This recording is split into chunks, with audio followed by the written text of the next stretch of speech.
નમસ્કાર દર્શક મિત્રો, આપ જોઈ રહ્યા છો Banas crime 24 news Gujarati channel. હવે જોઈએ આજના મુખ્ય સમાચાર। ડીસા તાલુકાના ડાબસ ગામે સરકારી જમીન પર કબજો કરતા રજૂઆત। બનાસકાંઠા જિલ્લામાં છેલ્લા કેટલાક સમયથી સરકારી જમીન પર ગેરકાયદેસર દબાણોનો રાફડો ફાટ્યો છે, જેમાં ખાસ કરી ગ્રામ્ય વિસ્તારમાં ગૌચરની જમીન પર ગેરકાયદેસર દબાણોને લઈ સરકારની કચેરીઓમાં રોજબરોજ ફરિયાદ પહોંચી રહી છે।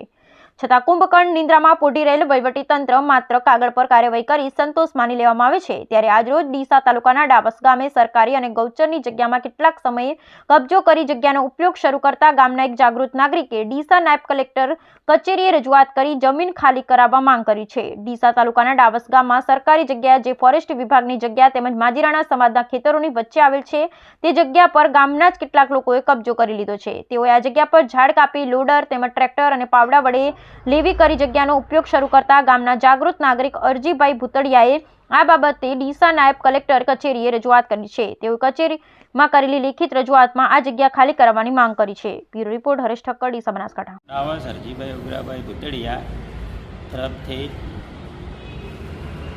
અમારી જગ્યાની બાજુમાં ગૌચર જમીનનું દબાણ કરેલું હોવાથી અમુક સમયે તેમાં લોડર દ્વારા પ્લોટ પાડી અને જમીન બચાવી પાડી છે। તેના બાબતે હું કલેક્ટર ઓફિસે અરજી આપું છું। શું તમારી માંગ છે એમાં? જમીન છૂટી થવા, બરોબર, ઝાડ કાપે તેની કાયદેસર કાર્યવાહી।